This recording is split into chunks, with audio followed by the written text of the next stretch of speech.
Jadi semakin lama cempe itu mengalami diare, cairannya banyak keluar, sedangkan yang masuk itu sedikit, maka dia akan mengalami dehidrasi. Semakin dia mengalami dehidrasi semakin parah, dari 5% ke 10% ke 15%, nanti lama-lama dia akan semakin lemas dan mati. Nah, untuk cara penanganannya yang pertama,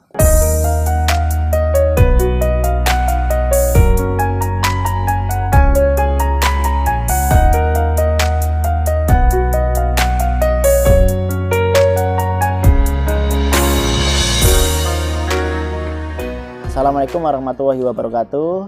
Jumpa lagi dengan saya Wahyu dari Edu Ternak.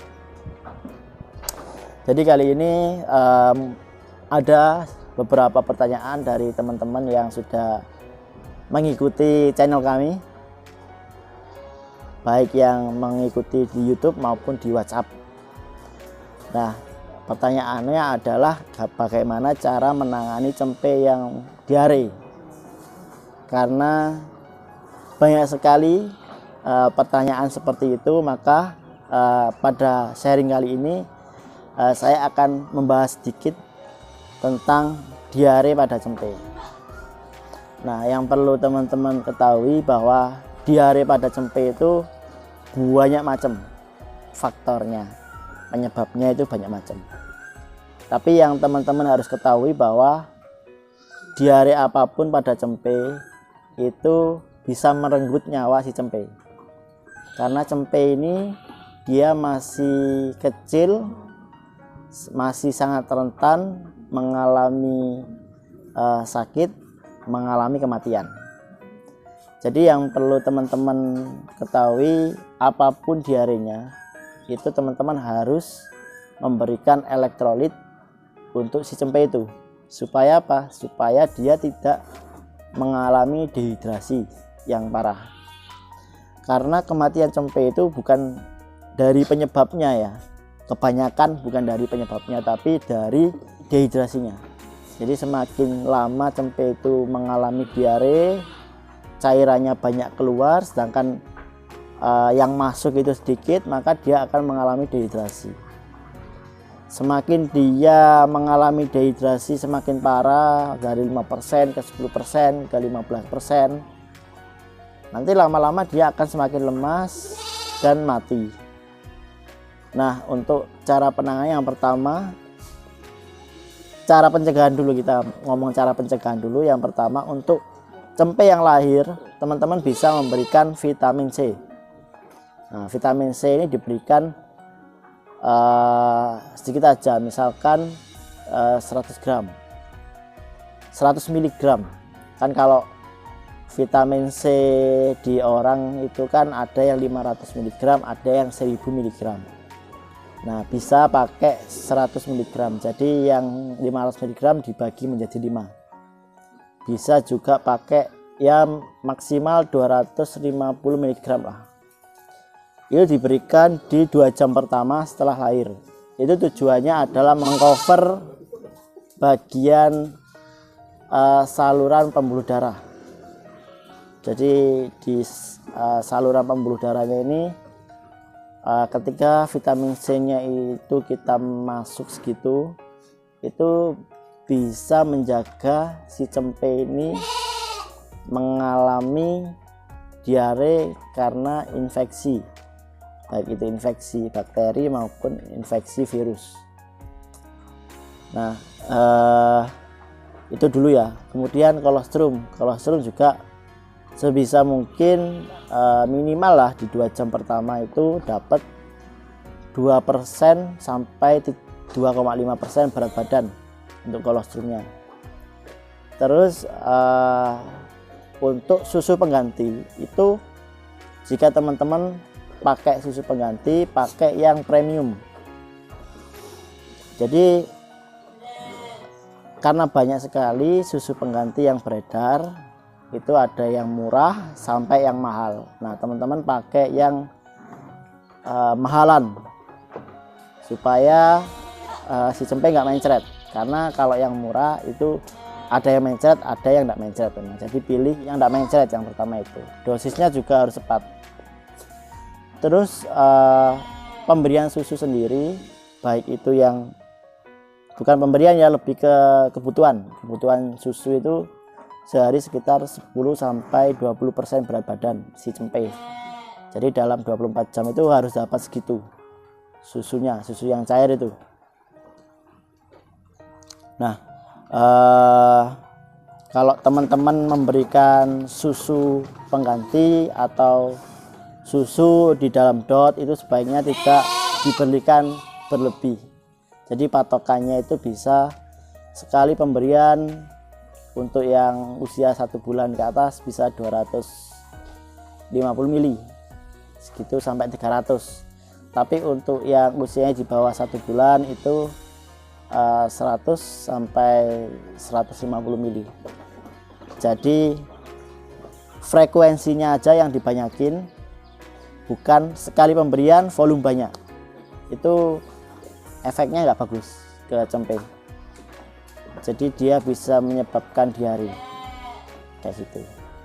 Nah, untuk penanganan diare yang pasti ya, yang karena kita nggak tahu dia penyebabnya apa, entah itu dia virus. Kalau virus kan nggak ada obatnya. Yang bisa kita lakukan ya hanya meningkatkan imunitas si cempe itu. Nah, kalau bakteri kita bisa memberikan antibiotik. Itu kalau kita pengen matiin bakteri patogen itu. Jadi kita kasih antibiotik dengan tujuan bakteri patogen yang berkembang itu dia mati kayak gitu.